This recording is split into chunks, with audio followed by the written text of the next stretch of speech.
Morning, folks. I'm Dave Canterbury with Self-Reliance Outfitters and the Pathfinder School. And out here at the Pathfinder School in Southeast Ohio, we teach lots and lots of classes from bushcraft to 3 different levels of survival training, intensive navigation, ropes and rigging, wilderness first aid, medicinal edible plants, and lots of other classes you can choose from if you go to our website at selfrelianceoutfitters.com and drop down on the training tab. It will give you descriptions, all the different courses, all the different pricing, and all of those things so that you can come join us here at the Pathfinder School.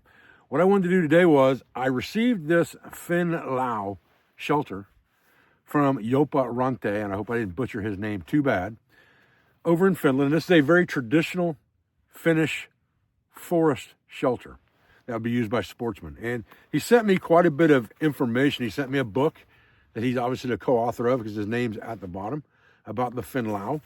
And Loue basically is Sami for half of a lavvu. And a lavvu is basically a teepee tent, a short teepee tent with one pole. So he sent me this book, and he sent me quite a bit of other information, patches with his picture on them. I want to show that to you so you can see what he looks like. That's Joppe right there. Really, really nice guy. Nordic Way patch from him as well. And this is the patch from his company. That's the same patch that's on the shelter, the Finn Rover. And there's his website right there at the bottom, in case you want to go look him up. Look up these shelters when we're done with this video. He sent me a small history of the shelter. And I'm going to, with a list of the different types of shelters he makes on the back. And I'm going to try to read this to you because I think it's important to understand the historical provenance in these shelters, things like that, okay? So I'm going to put my glasses on here. If you'll bear with me for a minute, I'm going to read this to you. And as I'm reading it, I'll try to kind of get some B-roll footage that you guys can watch so it's not quite so boring just sitting here listening to me read, because it might take a minute or two, okay? Here we go.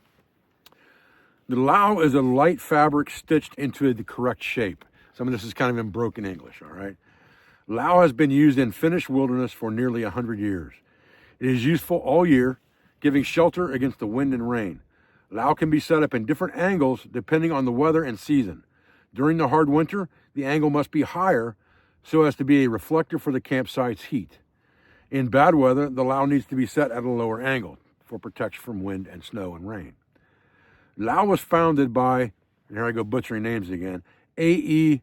Jarvinen, famous writer and painter, and during his travels in Lapland in the early 20th century, my favorite time period, he published some drawings of the Loue in hunting and fishing magazines, very similar to what happens here in the U.S. with old writers from the 1920s, 1910s, 1930s, okay? However, after World War II, the Loue fell into oblivion again. It was kind of lost to people, okay? Finally, in the 1960s, a famous wilderness writer and Boy Scout named Kalevero Kemppainen, I hope I'm not butchering that too bad, found the Loue again. Kemppainen redesigned it a little and added a back wall into the Loue. It's got a lower drop wall inside the Loue, very similar to what a teepee has, to, number one, let it breathe from underneath, but also to block wind from coming from underneath. And I'll show you that when we talk about details of the Loue.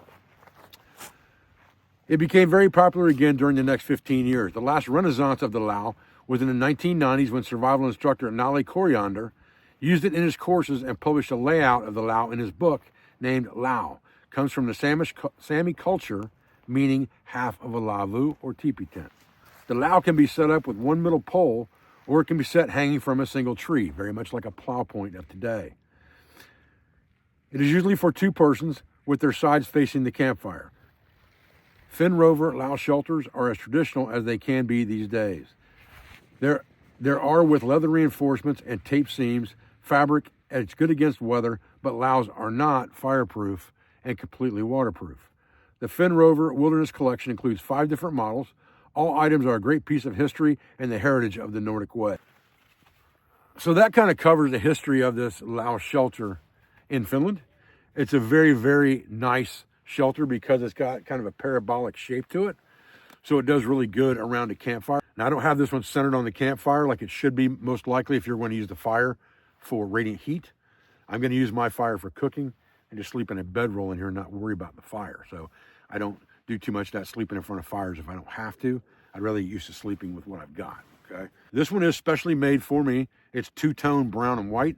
And what that represents, according to Joppe, is the brown represents the ground of the United States, and the white represents the forest floor in the winter of Scandinavia or Finland.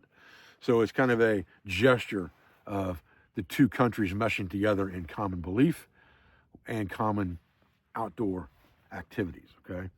You can see that shelter is absolutely huge. There's plenty of room in there for two people. You can tell by the length of my bedroll sitting in the center of it there that you could easily put a person there and a person there. It's not very big. The bag's not even as long as my bedroll. It doesn't weigh a whole lot because it's a light material. And I can tell you now, a couple guys could get a really good night's sleep in this in front of a fire if that's what you chose to do, or have a nice weekend camp in this thing. One guy carrying the shelter, the other guy carrying the cook-up. It's a couple bedrolls, you'd be ready to rock and roll. All right, guys, so my plan was to do an overnight out here tonight, but I got interrupted with something. I have to be somewhere tonight, so that's not going to happen. But I've got the shelter set up, and I kind of walk through what I brought out here, and then tomorrow night or Monday night, probably tomorrow night, we'll do the overnighter, and I can release the video on Monday for that, and I can release part one today, showing you how this thing's set up, things like that, a little bit of B-roll footage and stuff. But I've got basically the bag, obviously, that the Finn Rover came in, and it's no longer than, it's what I would call bedroll length or less. Easy enough to carry underneath a backpack if you wanted to. Now, I brought more stuff out here than that, okay? Because I brought a canteen of water out here, regular Pathfinder water bottle canteen.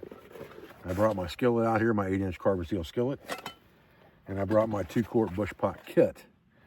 And then my bedroll for sleeping and an axe for processing firewood, things like that. And then I just brought traditional kooks out here. Figure if I'm going to be in a Scandinavian shelter, might as well make some coffee and drink it out of a Scandinavian vessel. And then I brought my Mork and Eve. This is a 1960s, 1970s hunting knife by Frost, which was Mork and Eve back then as well. Really nice traditional hunting knife with a Frost Mora logo on it right there. This is one of my favorite old school knives from Scandinavia. I really like the way this looks. Very reminiscent of American hunting knives. So I like it real well. So those things I brought out here with me, and obviously that's more than you could carry if you were walking in someplace. So I drove my four-wheeler up here with this stuff on top of it. Now, easy enough, you could roll the shelter up into a bedroll if you wanted to with your bedroll and have that in one carryable item. You can obviously shove your skillet into the bedroll. I've shown you that before, your axe, things like that, and then carry a canteen over your shoulder. So the only luxury you wouldn't have that I have out here today really is a 2-quart bush pot kit. And if you wanted to carry that in, you could carry it in, obviously enough. But if you've got conveyance, pretty much take whatever you want, canoe, four-wheeler, horseback, things like that. You can take a lot more stuff with you if you want to. So there's no reason not to be comfortable out here. And we brought some food, so we can cook some stuff over the fire. And we'll get to that in part 2 of this video. Guys, I appreciate your views. I appreciate your support. I thank you for everything you do for school, for family, and for business. For all of our sponsors, instructors, affiliates, and friends. And I hope to see you in 2025 here at the Pathfinder School in Southeast Ohio. Thanks, guys.